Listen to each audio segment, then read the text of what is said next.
Today we have Daniel, and as you can see behind him, he's got a few acoustic guitars, he's got a bass, so he's a guitarist. And we're gonna go through first some general questions about, him as a person and as a composer and a guitarist, and then specifically to the last couple albums that you released um, last year already, because we're in January now. So Oh, yeah. yeah. So hi Daniel, how are you? What's going on, man? Good seeing you. Doing good as well. It's been a little while, at least in video 10 years. facing kind of thing. Yeah. Well, actually, 10 years in person. Yeah, you're right. Uh, should I do original sound musicians? I do that now. Is it better? Is it better sounding?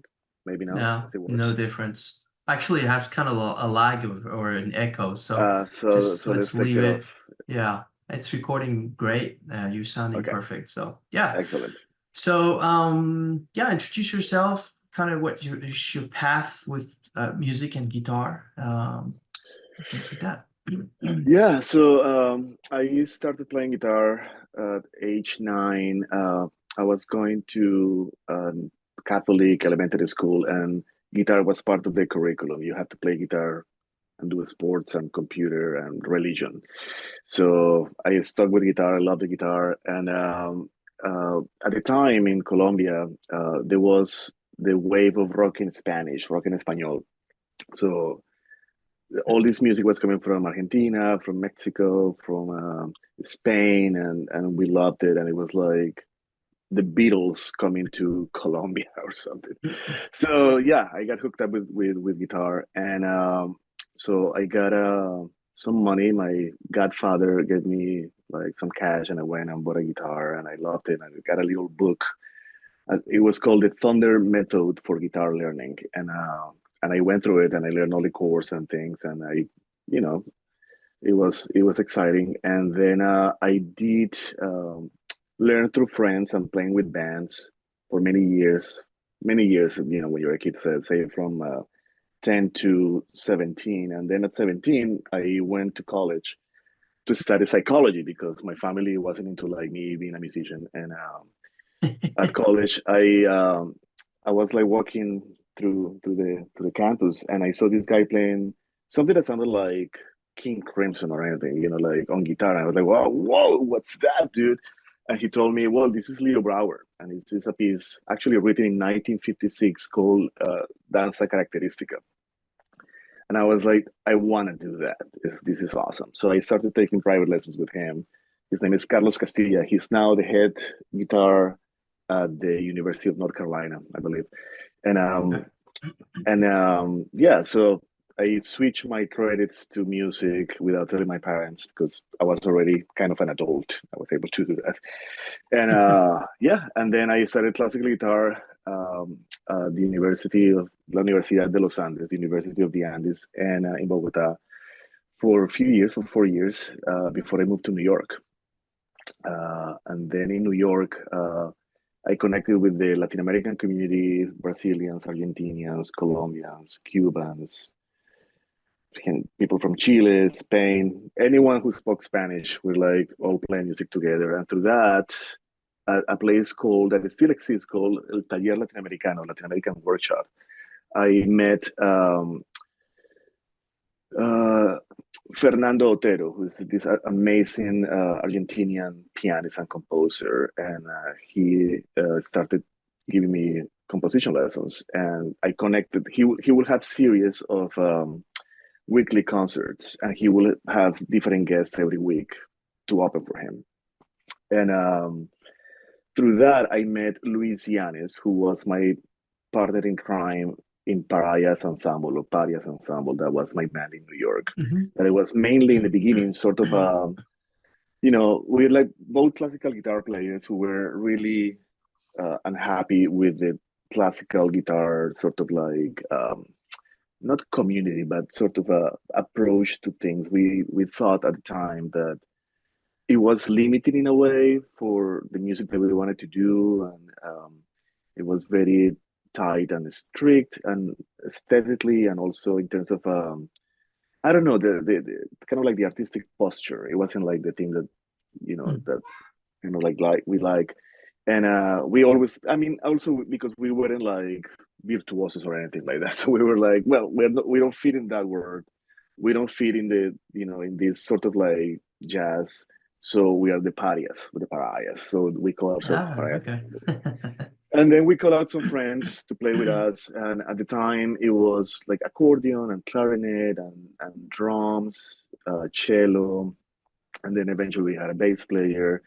And when we had enough repertoire, we played a bunch of gigs, many gigs, and that was fantastic. We played at festivals and any venue that we could get.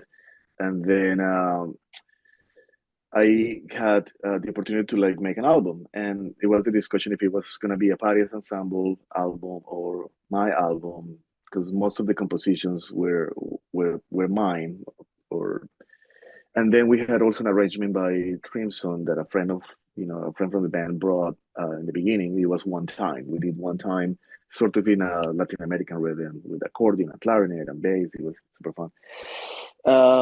And yeah, so that was kind of like the life until I went to Bang on a Can Summer Institute in 2010. And I got connected with a bunch of people in the new music uh, scene, and then I started playing with people who were more into like I don't know, Steve Reich or David Lang and this kind of music.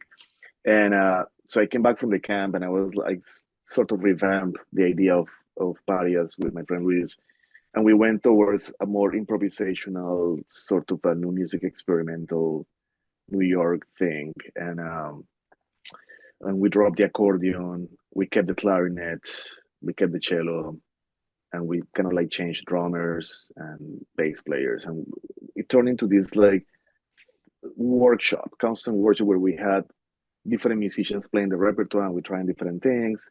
And at the time, we played with mostly everyone who was in the scene in New York, playing Paris Ensemble, from James Inglefritz, Mariel Roberts, um, who else played at that time? I have bunch of people. I don't have the names right. I mean, Pascal Miguel Kemper, and Franz Loriot, who now they all live in France now. These two lads, they live in one of them lives in Zurich, actually in Switzerland.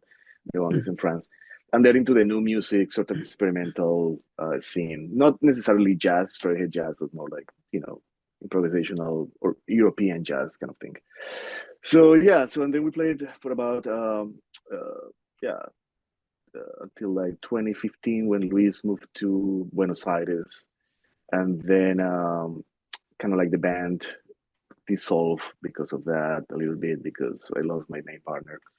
And I kept it alive for a minute, and then we have a recording that we made right before I left for Portland. So that I need to. It's like kind of a project that I have in the closet for years, and I need to like undust and and eventually like edit and work on it. Is Maybe is this is the year. yeah, is Lewis on that recording, or is it No, Luis he had was already left? already Huh? he already left for Buenos Aires, and at that time he already moved from Buenos Aires to Paris. Now he's in Paris. His Okay. wife is French, and he's connected to the French scene, and All he right. always like gives me like the tips of music, what's going on there. Yeah. And so I'm gonna back up a little bit. How did you get from Colombia to New York? Because that's a It's a big hike. that's a little hike, yeah, and it's a big change.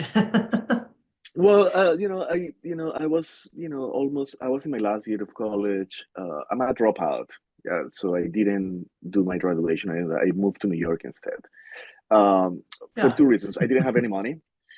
My tuition was extremely expensive. I went to one of the most expensive, but best colleges in Colombia, and then I I had the opportunity to go to New York, and I took it, and I went to New York with $200, and that's it. I just moved to New York. I stayed in Queens, and a Colombian friend for a few weeks until I got my own place. Not my own place, my own room at some, like a roommate Yeah. situation. Yeah. And then eventually I connected with musicians, and I moved to the Bronx, to the west side of the Bronx. It's called Riverdale.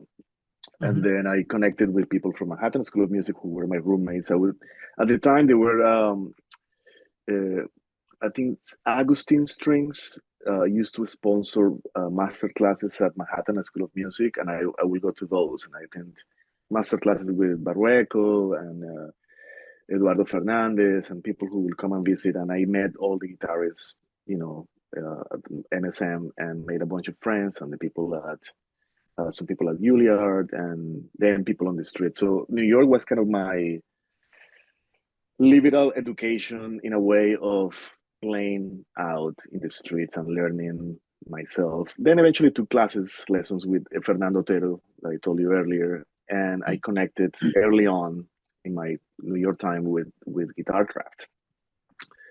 And then I started taking lessons with Tony Gibali for a few years, and Tony really sort of like turned things around for me in terms of like how I would practice music, and yeah, I became a crafty, I guess.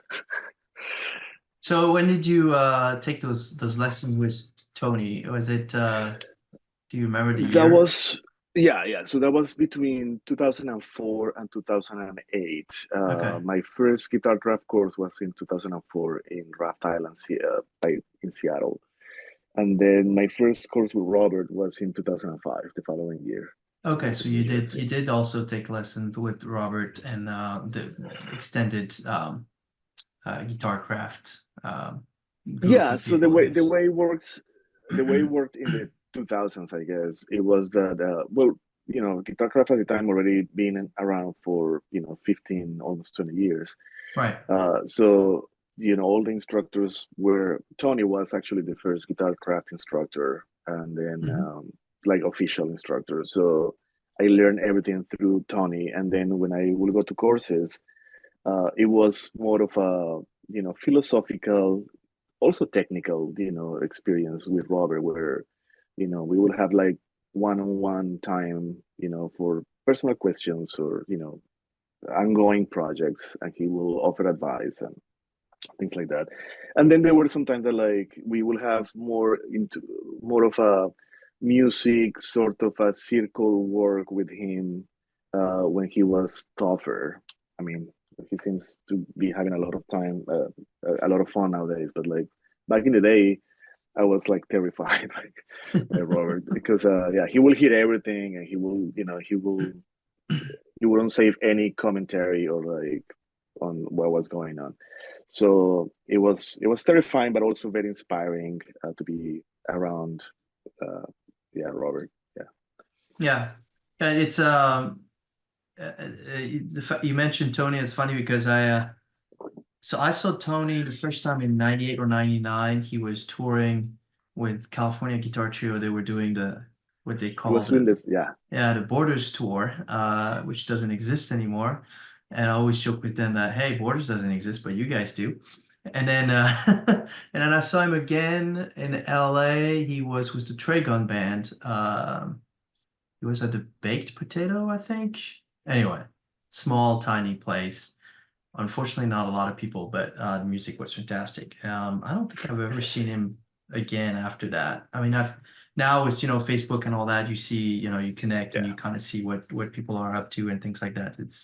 It's cool, but yeah. So you do. I wasn't 100% sure, but you do have a Guitarcraft background, and then we met at one of the Three Over Perfect Pair camp. I can't remember what year, but 2014. 2014. Okay, so you do remember. There you go. Yeah, 10 years ago. Yeah, almost. Yeah, almost August. So, and so you went there obviously probably because of your connection with Guitarcraft and wanting to kind of meet and how to say, sponge off that musicality and that the Guitarcraft thing is very different though. Like at the time, at least it was more of a for me at least, it was kind of like the yearly spiritual retreat. And then I went to Three of a Perfect Fair with the curiosity of learning about gear. I wanted to know, what like Adrian was using, and Tony and Pat, because I was incorporating more electronics into my stuff, so into my gear as well. So it was great to meet Daniel Rowland, that was his name, Yeah. the guitar tech Hmm. guy, Hmm. and then also to meet people and hopefully play, which I didn't, because when I got to the camp, all the spots were taken, and that was a huge disappointment, and probably the main reason I didn't come back. Yeah, it's a lot of people now, and yeah, the Roadhouse playing, I guess, is a big thing, and the spots get. I'm not actually. I don't think I've ever played like part of that thing. I mean, there was a lot of small splinter groups that would start playing, and we Right. just would Yeah, play yeah, yeah. together, and that was cool. Obviously, I met a lot of people through that. And obviously Marcus Reuters is pretty important, which I actually didn't meet at through a Perfect Pair camp. I met him at the end of one of their shows in Colorado, Oh, wow. and yeah, he wasn't known at the time. It was 2012. Compared to the other people in the band, he wasn't really known, and he was just standing there with his guitar and waiting, for the thing to be done. And I'm like, hey, Marcus, I know some of your music from, Europa String Choir and stuff like that. And, we started, that's how we met, and we kept in touch through Facebook, and then I grew know. the Yeah. relationship. It's kind of funny. Yeah, yeah. I love his. I think it's two.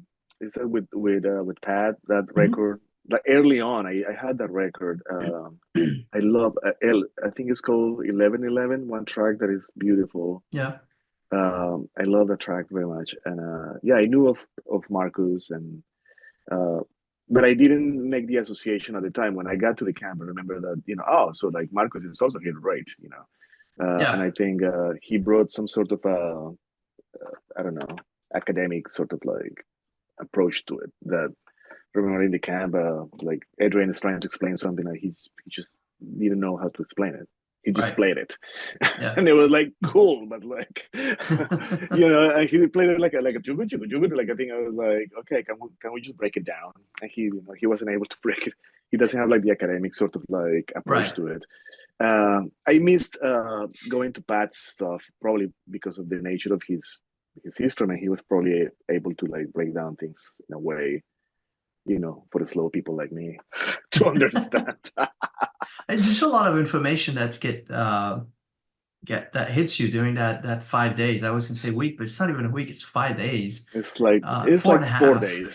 Yeah. Yeah, yeah, yeah, And you yeah. get yeah, it's a lot of stuff, but I mean, like I said, it's great to have met a lot of people, and keeping in touch, Yeah. um and so has going to those Guitar Craft and that camp, has it has it transformed kind of your the projects you do, working with people or anything like that? I mean, obviously you had already a lot of network in New York. Yeah, I mean, as I explained earlier, I think Guitar Craft for me was more of yeah, it was a guitar journey, but more of a inner work kind of journey. And it really taught me how to practice and how to approach music, and um, meaning how to, like, for example, memorize a piece, or think of ensemble work. Um, because I only attended Trip a Perfect Pair once, I can Hmm. really say that I absorb a lot from it. I had a great party, lots of Right. drinks, and like I made a couple of friends like you. Yeah. Uh, but yeah, Guitar Craft, yeah, it was a great time, and I owe a lot of like my current practice, the way I approach my mornings, and my guitar practice, to that experience. Okay. In terms of networking, uh, not really, because I I learned early on that to diversify the people I collaborate with, to have different perspectives. Right. Not everyone I want to play with wants to sound like Robert Fripp, you Right. know. Or it's not that people want to sound like Robert, but like by accident that begins to happen, Right. No, no, I see what you mean. Obviously, it's uh, you start copying rather than finding your own voice or something like that. Yeah. Yeah, yeah, yeah. I mean, the whole idea in the beginning was to like drop off old habits and acquire new ones, like good Hmm. habits. Hmm. And unfortunately, one turns to like learn the patterns, and then everything in one place is a little like, which is awesome, right? But it could be a trap, you know, at Yeah. times. So Yeah. one needs to like wake up and maybe like try some other things. So that segues into my next question, which is you moved from New York to Portland. Yeah, Um, any so why and then how's that? I mean, obviously it's different. It's completely different culture, yeah, yeah, uh, East Coast, West Coast. So yeah. Well, I came to Portland the first time with the orchestra of crafty guitarist in 2014, actually, and we played Bellingham, Seattle, and Portland, and we went back to Seattle to the little camp that we were staying at, and I came back to Portland and stayed for a week because I had a friend from college here. So I knew of Portland. I liked Portland. I was like, oh, this is super cool. It's like chilled out, really slow. Everything, yeah, compared to New everything York. is like super slow, and there's like I didn't go to downtown at the time. I mean, I guess I went to downtown when I arrived in the bus, but then my friend picked me up and took me to the northeast area, and I was like, this is great. It's like a small town kind of vibe, and so I knew of Portland, and the same year that I came to Portland, I met you, went to Theater of a Perfect Pair. I met my wife, my future wife, and she's from Seattle. And so eventually, this is in New York, right? I'm still in New York. Um, the conversation came of what are we going to do? Are we going to stay in New York? How is it going to be life in New York? Later, um, can we move to somewhere else on the East Coast? What about if we explore the West Coast and see what's available in the Bay Area, in the Seattle area, and in Portland? So we did like a trip, and we spent some days in Auckland area, and some Mhm. days in Portland, some days in Seattle, and Portland won. Yeah. So All we decided right. to move. Yeah, yeah, it won because it was more affordable at the time, for one, and also it was a radical change, right? It was kind of like coming from New York. It would be something that it would be either completely successful or a complete failure. So we just came to Portland, and we moved here in 2018. We actually drove from New York to Portland. We did a road trip for Right. 20 days, and it was fantastic. It was Oh great. wow, 20 days. So you Yeah. got to see a bunch of stuff in between. Yeah, yeah, it was Yeah. beautiful. It was great. Yeah, gotta do Well, it once in a lifetime. Yeah, yeah. I've done a couple trips, a little too quick, to Colorado, to Denver. The drive is interesting. It's kind of long from it Austin. is. And then we went to Florida to Orlando with the kids this past Thanksgiving. Um, Ah, nice. yeah, so it's actually pretty very nice. The changes, you go through I've been to New Orleans several times, but you go through states like Alabama and Yeah, Mississippi and then Florida. The Panhandle is different from what people know of Miami and all of that. yeah, Uh, and yeah, it's definitely, we're so in the US, you're kind of forced to take a plane everywhere, and you miss, I feel, a lot um, of what the country has to offer because you don't see it. exactly. Yeah, yeah. No, I'm sure. It's like different countries within a country. It's amazing. Yeah, absolutely. Especially when you consider New York, Portland, I mean, then even Seattle, all those cities are quite different in some ways. And so the other thing I wanted to touch upon is that you obviously you're Colombian, and I'm curious on how that And you had education in Colombia, so I'm curious on how that changes or makes your approach to what you're doing unique. Because you obviously you've been in the U.S. also a long time, so you have that biculturalness. Um, Maybe you feel it doesn't really do anything. I don't know. What's your Well, I thoughts think it on that? does. Um, I think I was long enough in Colombia. I lived there Mhm. for 23 years, right? And I Right. moved to the US right when I turned 24, the day after I moved to the US. So yeah, literally, it's like it was January 6, 2002. So I do have a connection with my roots, and I want to strengthen that connection as time goes by. Colombia is a very multicultural place where Black, indigenous, and white culture are interconnected all the time in culture, in music, in food. Um, so I was never a folklorist, a musician of folklore. I respect people who do that. I have great admiration for folklore. Um, but I believe that also because you breathe the air, you listen to the music when you're like growing up, that informs who you are as a person, as a musician. So for me, it's always been a thing that I know that this rhythm is in 6/8 and it feels like this and it has this sort of like harmony. I believe that that translates into what I do, even though it's not explicit. Right. Now that I've been traveling more often, my goal is to reconnect with musicians that I had connection 20 years back and do projects. So in March, I will be like collaborating with Cesar Quevedo, which is an amazing guitarist and bass player, and playing the music of Teto Ocampo, which is one of the most influential Colombian musicians in the last 30 years. And it's sort of a indigenous music translated to the guitar.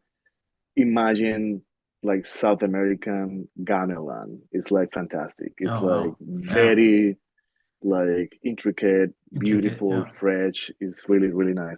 So that's kind of like my goal every time I go is to like connect, play some concerts, make, reestablish connections and make new ones. And yeah, I feel Colombian and I feel that brings something unique to my music, even if I do like weird improvisational stuff. um you know I think Yeah. something comes through.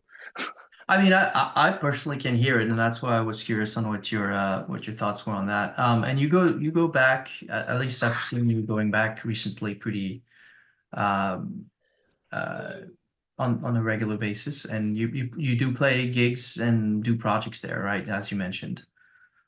Yeah. Yeah. So yeah, last year I went twice.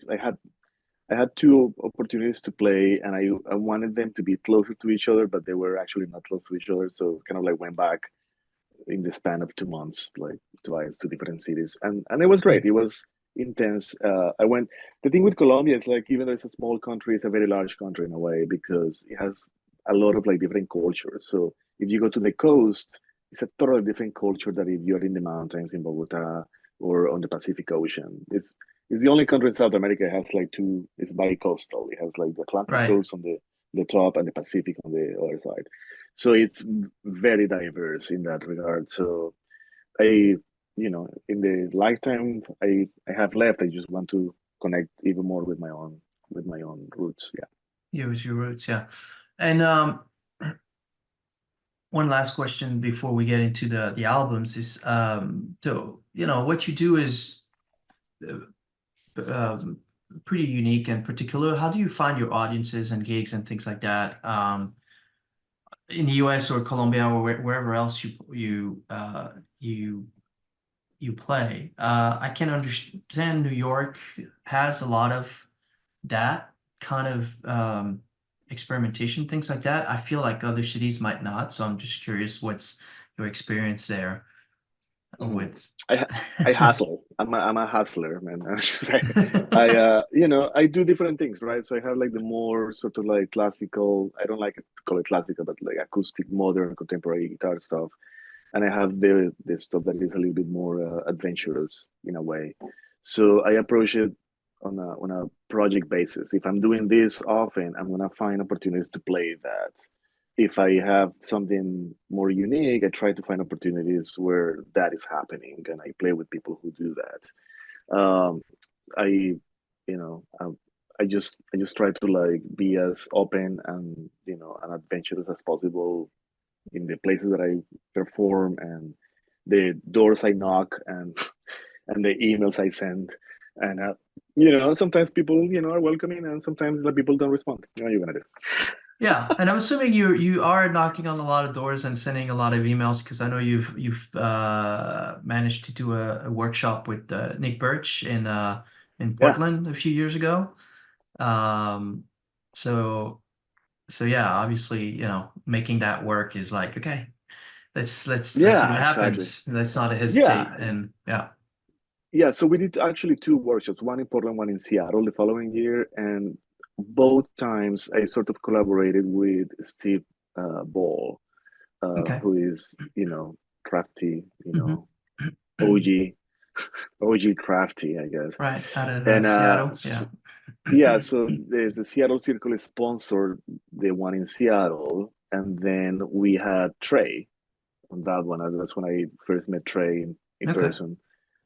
Besides going to King Crimson concerts in 2018. And then the one in Portland, I was working at a music school, so essentially the owner let us use the space, and we did the one in Portland too. So yeah, we did it like grassroots. Now Nick is coming, and I connected Nick with the Creative Music Guild here in Portland, and he's having a gig here in March 29th with the band. Ronin is coming. Oh, it's full band. Okay. Wow. Nice. I know I've Email, talked, knocking yeah, doors. yeah, I know I've talked to him about trying to have him back in Austin because I met Nick and Shaw at they were doing a duo at South by Southwest, 2012 or 2013, one or the other. And complete luck because I saw the schedule and suddenly I'm like, oh wow, Nick is playing in 15 minutes, and we're like a Wow. mile and a half away. So it was my wife. We just like shh, shh, shh, shh. We walked, and then we got there. They played, and then after the show, they were outside the. It was in a beautiful church that had a lot of different rooms to play, and they were outside. So we just talked, and that's how we met and kind of connected and stuff like that. So um, I know over the years we've somewhat talked about getting him back into Austin, but not very. Not that I'm not persuasive, but I haven't really worked on it to for him to be Yeah, I mean it's work. it is work, and usually when they come to the US it's East Coast and then the West Coast, maybe Chicago area, and then the rest kind of gets I mean it's difficult to find the public and the funds to get that done, but maybe one of these days. Right. All right, so now we're going to focus more on the two albums you released last year.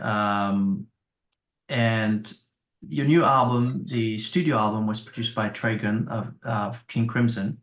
How did that come together? What's his role in the album? And, why did you pick him for that role? Well, as I told you, I we met in 2018 at the workshop, and I thought Trey was a, a very generous, and amazing uh, musician and person. So I started to take his coaching sessions Mhm. around that time, a little later, and also I participated in the modes courses. Yeah. So we had like these ongoing sort of sessions and thing going on, and then uh, the pandemic happened, right? So one of the things that I came to realize is that, well, I have all this time, so I'm just gonna practice a lot, And then through practicing a lot, I realized, well, maybe I just should write some music for guitar, right? Like since have all this time and uncertainty. I was like, didn't know what, you know, we didn't know what was going on. So like, Yeah. okay, this guitar may save my life. And it did, you know. And so during the coaching sessions, we sort of, you know, I started showing him sketches and drafts of ideas and discussing music and this and that, listening to different music and having this like feedback conversation. And that lasted for a couple of years. And then eventually I thought, well, you know, I already have 8 etudes written. I was writing the ninth and 10th. There are 10 etudes actually. Only 8 are included in the album Okay. because they weren't ready to Mm. be Yeah. performed at the time. So I asked him if he was interested in being the producer for the album, and so he accepted. And the reason why we call it co-producer is because we sort of like, you know, he was very much present in the pre-production planning and pre-production and production process, and Okay. I was in charge of the post editing, mixing, and mastering, right? So it was a joint effort on that, although there was constant feedback. Um, uh, Trey also found Mark Whitmore, who is the engineer for the recording, and is an amazing engineer. Has a bunch of Grammys with John Batiste and Lana Del Rey and I don't know, T Bone Burnett. Yeah, he's like, yeah, quite an amazing engineer. And then Trey offered me a couple of studio suggestions in Santa Fe. That was kind of like where things got real, is when we decided to make the recording in Santa Fe, New Mexico, where Right. he just recently You moved. just, yeah, absolutely. Yeah. Mm-hmm. And and I thought it was a great idea in terms of like changing the environment and having, you know, having a place that is also very guitar oriented. New Mexico has a lot of guitar, sort of like a Spanish type guitar, classical guitar. So it had that sort of air for it. And so we decided to do it there in at the Kitchen Sink Studios. And with Mark, I called Mark and proposed the idea, and Mark agreed to record the album, and we had a blast. It was great to have him in the studio because talking about Trey, Right. is I I'm probably gonna do that every time now on, to have a producer, because sort of like he was sort of like the voice of reason and of sanity. So it's like he would be like, we have it, you know, maybe let's do from this measure to this measure, and we have it, relax, let's take a break, you know. Kind of like Yeah. pace me out, you know. And we discussed the plans of the day, what we had, and then we decided to have like a playground time that it was with the 12-string guitar, that so I will just improvise in order to get, you know, my mind clear and reconnect with music, and, you know, kind of like disconnect from the head a little bit, you know, because, you know, studio could be a little bit heady at times, where, you know, you get into these loops of like, it's working, it's not working, it's like Yeah. I had it, I don't have it, you I know. can do And better. I can do better. I I can can do do better. better. Yeah, exactly. And it gets worse and worse instead, you Yeah. know. Most often than not, it's like, you know, and he was like, most times kind of like, great. Like, just like, let's Yeah. move on, you know. And like, so it was very useful. Also, he was making notes on the session and also in the scores. So he was with the scores at hand, writing what take, what moment worked, you know, all of these things that as a performer is just impossible, you know. It's Right. this very subjective experience where everything either sounds great or awful. You Yeah. know? I think that So external person that actually can also write notes, that's, yeah, that's super helpful because while you're playing, yeah, you can't, let me take some notes here. yeah, Yeah. and it's too it could be overwhelming, and also not very I don't think it's that your self like criticism and Yeah. judgment at the time is just not reliable. So I thought, you know, that it was actually a great idea to to do that, and I'm happy that I did. I'm Yeah. really grateful that we did, you know. And so you mentioned that you were playing some improvisations, I guess, you kind of in between takes and things like that. So that's what there are some improvisations Yeah, on the album. Okay, that's yeah, where it came yeah. from. I was curious about that, um, which I really appreciate the way the order you have things going. And obviously you can tell when it's composed. I mean, just the titles kind of tell you that this is a composed piece and this is not. And I was curious to know where that came from. So you already described how you obviously composed those pieces, those etudes during the pandemic, and how um, Trey was involved prior to recording. So now I understand the co-producing part. And then, so do you, I mean, for this, obviously you compose exclusively on acoustic guitar, but do you always kind of compose on guitar, or are there different methods that you use, depending on the project, obviously? Well, like in like I think in the beginning of the Etude series, I wrote more on the guitar itself, but I wrote more later on the paper and on Sibelius, and sometimes on the Okay. piano, Hmm. sort of like mapping things out. I didn't want it to be uh, a strictly guitaristic Right. music in a way that is like, oh, this is a cool trick. I'm gonna play this, like it sounds cool. There's a couple of tricks like that, of course, that the things that like that work are very idiomatic for the instrument and is right. But my goal was for the etudes as a whole to workshop ideas for future compositions.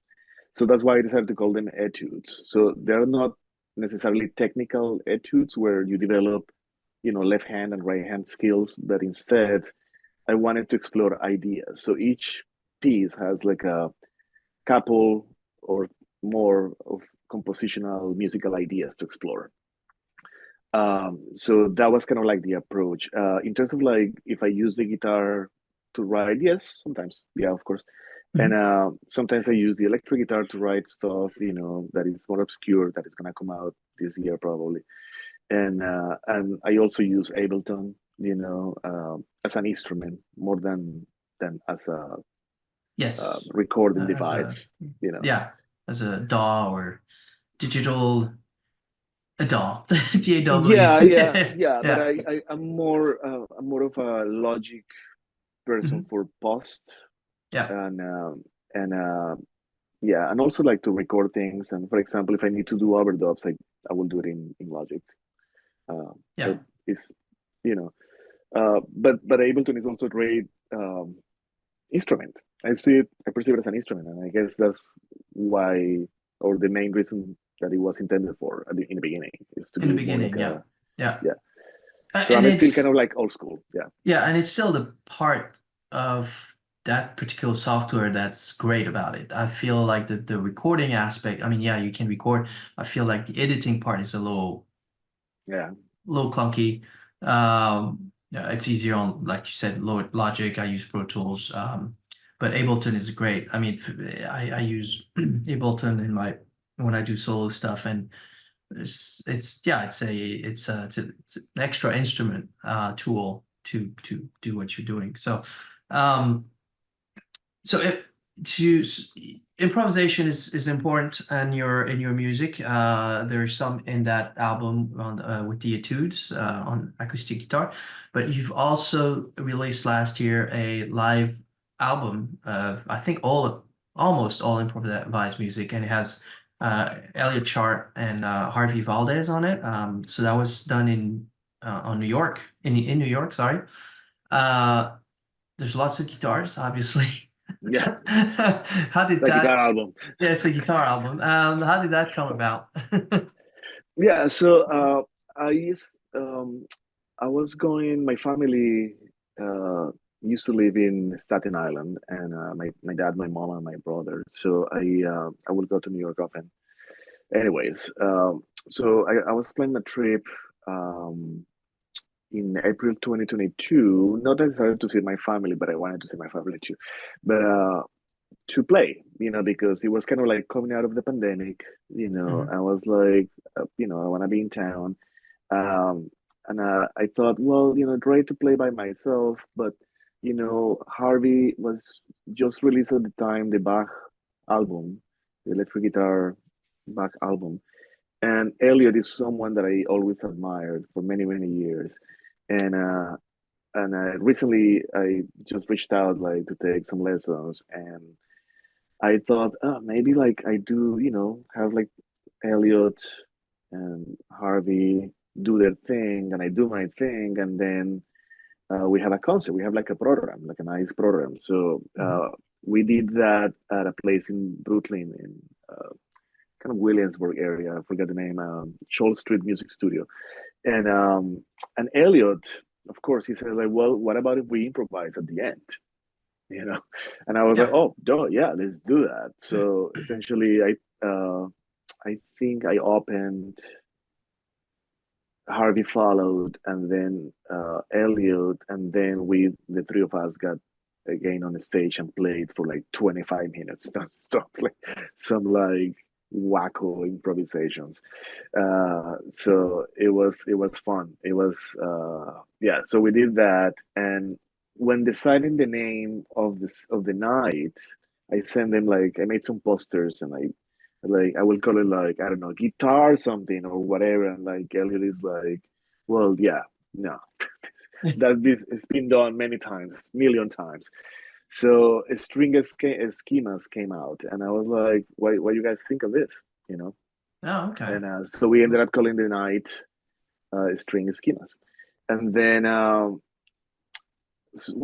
we went to have dinner afterwards, and we discussed doing it again.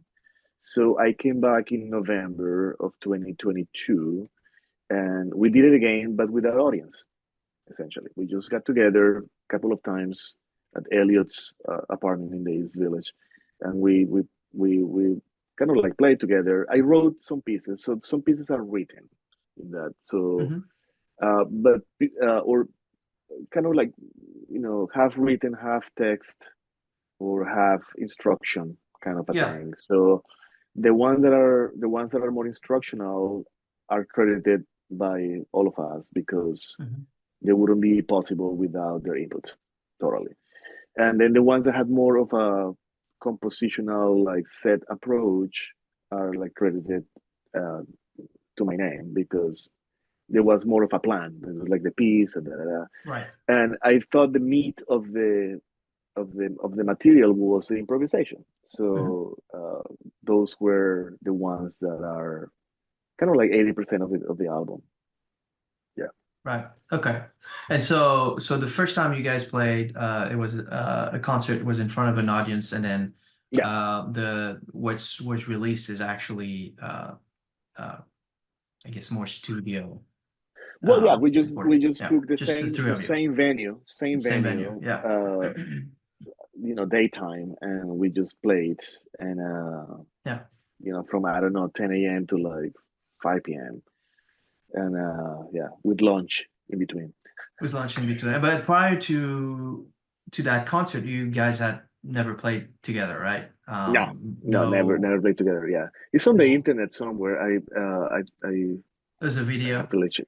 There is a video of the whole No. thing, So it's early etudes, Harvey playing his Bach, Cool. Elliot playing Elliot, and then at the end we just like we thought of like, oh, I mean, when we decided that it was like it's gonna be like 5 maybe 10 minutes, and then it ended up being like 25 minutes, and then I So have it's like one long piece, right? Just it's one long piece of like noises and like hitting on the guitar, and like I hope the audience didn't suffer as much. and that's not on the album, right? That's not on the album. That's not, but Okay. but it was the essence of it, right? It was Right, like the right. No, same. absolutely. Yeah. All right, cool. Yeah, I'd love to see that video if you can find it. And we'll put it. I'll put a bunch of credits and different Ah, links for cool. you. Yeah, yeah, Yeah. yeah. So Let me let's do that. people are not like, well, what are they talking about? Where can I hear this music? Kind of thing. Yeah. So yeah. Um, and you play a little bit of electric guitar on that stuff.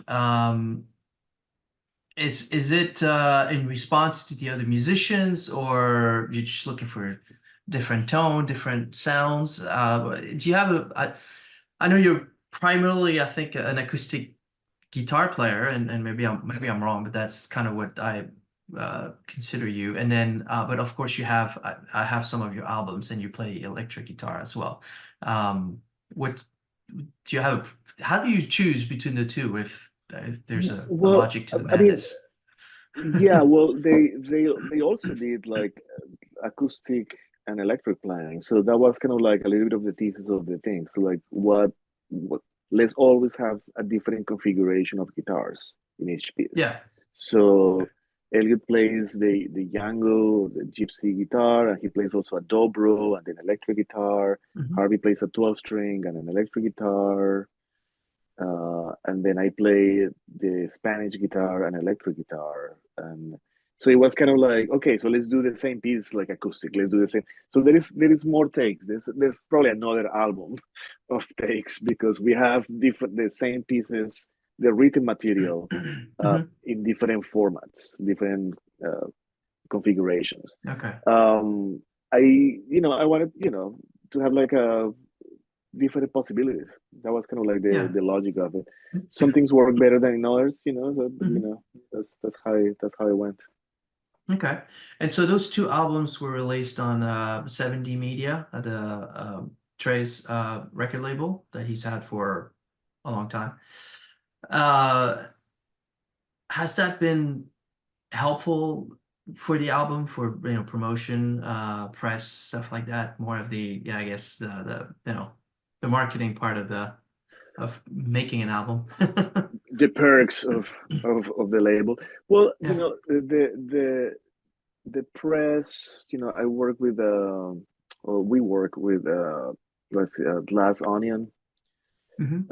So in within our agreement with 70 Media, press is included, but not necessarily like a constant like PR for the releases because of the deal, and also it's understandable within the dimensions of the releases, right? So if one is, I don't know, uh, a major act, so probably the label has more leeway and incentive, Right. because there is more a monetary, time investment on that kind of release. So I had no expectation that the label will, cover extensively the press and all of that. I was happy with the agreement in terms of like, having it on the label within the catalog and having that sort of support, um, uh, of being part of something that is larger than my own Bandcamp Right. page, right? Yeah, a little bit more So visibility. that's kind of like the main benefit of it, also, in terms of like them taking charge of like uploading it on like the platforms and like doing all of that Hmm. back end work, and advising on things, and especially Trey on his, the request that he will have before the releases in terms of like me having these materials ready and doing things this way. It was a great coaching for me in terms of like, doing things in a manner of like, um, that is different that I used to do, and it's my belief that is better though. So the album is it's a slow process of like taking things up. So there are a couple of interviews. There's like one interview in Colombia, one article coming up in Different magazine.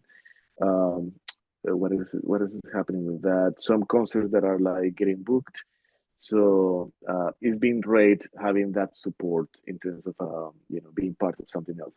But yeah, but it's still, as an independent, being in the Right. label, I'm still an independent artist, and I have to like hustle to get Yeah, and things out there. it is an independent label, and it has, I guess, a little bit more visibility because it's been there for a while, and of course, Yeah. Trey Gunn of King Crimson kind of thing. So, yeah, but so you're getting booked to play that music live, so that's great to hear. Yeah. And So you kind of touched upon, we're gonna finish with that question. You kind of touched upon it a little bit, but so what's next for you? I always ask what's the master plan for, independent Master plan. musicians. Well, because there's many things that I want to do, and like every year I take it as a new, uh, how can I reinvent myself, in a way. So what I'm working on right now is an album, compositions, but an album of electric guitar pieces. Talking about who is this guy? Is it like a acoustic guitar player or a guitarist? I like to say that I'm a guitarist Yeah. because I like 12-string guitar. I like like that guitar, that like Paul guitar, which is wonderful.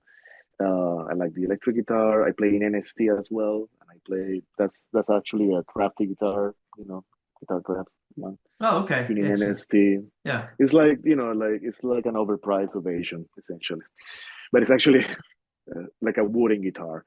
Um, and yeah, so I have a Les Paul type guitar in NST, and I have my Strat in OST, or regular tuning. Um, so I'm writing a piece called Lugares, which translates to places, and the idea of the piece is to play with a metaphor of the molecular movement, the animal migration, and the human experience within that. So it's a conceptual piece, and I'm being coached by Julien Malausen. It's a French composer, also guitarist. And in the album, I'm going to include a commission by Elliot Sharp, commissioned by Laura Aldel, it's an Argentinian composer who lives in New York. A piece by, and you have to help me with the name though. Hold on. This piece by Dufort, La Cité des Soul, I guess. La Cité des Sols, yeah. Okay. Yeah. Which translates to the city of Hallows, I guess. Willows. Yeah. The city of Willows, yeah. Willows. Yeah, Yeah. absolutely. So because it's places, right? So I thought that it fit within the poetics of the album. So it's gonna be an album of expressions and metaphors about different places and how like diasporas move from one place to another and maintain traditions. And then in the animal kingdom, where whales like go from like North America to South America in the Pacific, and the eagles Yeah. go Like travel these huge distances in migrating patterns. And every so year. that's kind of Yeah. like the concept. Yeah. And so that's kind of like the master plan for the next couple of years. I expect that to be completed in 2025. Of course, it's a big project. Mhm. And within the album, I'm also going to write a piece for electric guitar and a string trio, where it's called Belonging. I have titles, but I don't have music written yet. But it's playing with the metaphor of the guitar belonging to the family of string instruments. Okay. So and So when you so say that's why, yeah, when you say a string trio, what strings are we talking about? cello, viola, and violin. And violin, and with the guitar as the fourth instrument, or The electric okay. guitar is the fourth instrument, and because it's an electric guitar album, also it helps with the with volume balance. The acoustic Yes. guitar, unfortunately, is I always play amplified lately. I use an acoustic amp and a mic, a ribbon mic, because I wanna be able to play like nuance dynamics, and unfortunately, unless you play in a really nice room, the guitar doesn't cut it, and the Right. acoustic guitar doesn't cut The it. acoustic guitar doesn't So cut it. Yeah. it's just like, even if you have a great blasting loud sound, it's still very quiet. you Yeah. know so yeah, that's kind of like the master plan, and in between I'm gonna do probably an EP continuation of a thing that I did during the pandemic called Reset, which was collaborations with different musicians. So I will do like a basic track or idea, and then we will have exchanges. Mhm. So that's gonna be very electro, and electronic. And this year it's something like I find that like when I'm in the middle of a large project, I need some sort of a playground to do stuff that is not necessarily high stakes, but it could be, who knows? But that Yeah, was kind of like a string schemas a little bit for codices, where I needed to have a little bit of break from codices yeah, to like come back to codices and yeah. Refreshed reinform it, and yeah, refresh. yeah. I've learned that in last actually was the pandemic is to be working on several projects at the same time. So maybe things kind of get pushed back, but at least there's some fresh. It's like when you feel too bugged down and things are starting to be a little stale. It's like, okay, let me move on to something else for a little bit, and then come back to it, with an open mind again, because we get so into the nitty gritty that it's Yeah. like, oh yeah, I changed one note, it made zero difference, and I just spent 3 weeks on it. Yeah, sometimes, right? Sometimes, and then sometimes like things move really quick, and that's great. And sometimes, But yeah, sometimes, yeah, like I was stuck for a while in the etudes writing, and I needed to get unstuck, and string schemas was kind of like that sort of engine for it. I don't right. know if it's unconscious or something, but it really helped me at a therapy sort of level, or like to like take a break. Yeah, yeah, and I think it's not just in music; it's in everything, kind of like that. And kind of big projects, in technology, engineering, and things like that. I'm sure, when there's a creative process involved, you start getting into the same solutions or same ideas, and it's like, well, that's not what I'm trying to do. And it's just because you've been Exactly. in it so long. So it's good to kind of, okay, let's put it on the side for a little bit, do something else.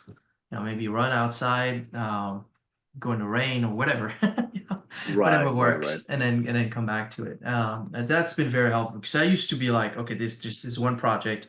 I spent 3 years on it or whatever, and I have to finish it, and it would drive me a little crazy. I mean, the project was still finished well, but it's like that's not very sustainable. Yeah. And you kind of What's feel what? bad about Yeah. it. What's going on with the remix project that you're doing? So yeah, that's a good question because you did a remix for that, and which I really appreciate. I'm going to actually release one every month during this year, one every 3 weeks, because I think I have 10 already done, and I might have up to 15. So I'm actually Wow. yeah, I'm actually getting that stuff mastered already, what I have. Um, and I decided to do it like that rather than a big one album kind of thing. I feel like it gives people who are not done a little bit more time, and I think it'll work a little bit better, uh, because it's not a big. I don't know. Anyway, that's that. I think that's the direction I'm going with that. So So um, 2024 is a year of 15 months. exactly. It's a year of 15 months or 13. I don't know how many I'm gonna get. But that's why it might be. And plus, January is almost over, and of course, I haven't released the first track. So I kind of decided that like on December 31st or January 2nd or whatever. It's like, okay, maybe I should have decided that 3 months ago and get started. But anyway, so that's the idea. So yeah, there'll be one of your piece, one of your rethinking of the piece on there, and I'll let you know when I release it, so you kind of have an idea on that. So It was great. It was very pretty though. yeah, yeah, no, it's very, very pretty. What you've done with it is great. And yeah, Danielle, I really appreciate your time. Thank you, All the man. Thank you so information much, you Cedric. provided. I can't wait to hear what you just talked about. That might take a couple years, but Yeah. it seems it kind of went back to the bicultural thing that we talked about. Kind of the diaspora, people, immigrants for whatever reason it is. A lot of times, it's kind of forced immigration where you have to leave your roots in your home, and you rebuild somewhere else. Um, it changes it changes you, it changes your children, it changes families, it changes communities and all that. very very interesting. And of course, my family, my background is the same. You know, my spouse and children, you know, they get that bicultural, tricultural, because we're um, we're from different countries and we live in the U.S. Yeah, So so you yeah. spent some time in Singapore recently, right? Yeah, last year we left for 3 months. We decided to kind of, you know, get a refresher. It just Yeah. after the pandemic, it was a lot, and so we were in Southeast Asia. So we went to Vietnam, which is where my wife is from, and her roots are there. So we wanted the kids to see that. Spent a lot of time there. We were in the south first, and in the north, which also it's kind of had an importance because they have basically three regions and very different cultural backgrounds, and of course the history of the country makes it that they have even stronger differences. Um, and yeah, we just toured a little bit, and we finished with Tokyo for a week, which was absolutely fantastic. And then Wow. we came back because the kids needed a little bit more stability rather than moving so much. Wow. And yeah, it was awesome.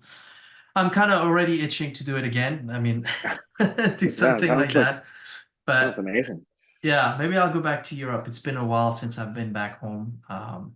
So maybe I'll do that. So, but Yeah. yeah, I'd love to go to Colombia and to other South American countries. I've only been to Chile and really just Santiago, and that's it. You know, so it's not such a long country. You know, there's Yeah. uh, a lot of different things there. So. Yeah, great. Well, again, thank you very much for your time, and hopefully we'll you know, we'll reconnect a little bit more often, and I'll let you know when we release this, um and I'll make sure all the links are in there so you know we can actually hear what we've been talking about. We're talking about. Yeah. Yeah. Excellent, man. Thanks so All right. much. Be Thank you good. so Bye. much. Yep. Ciao, Bye. ciao.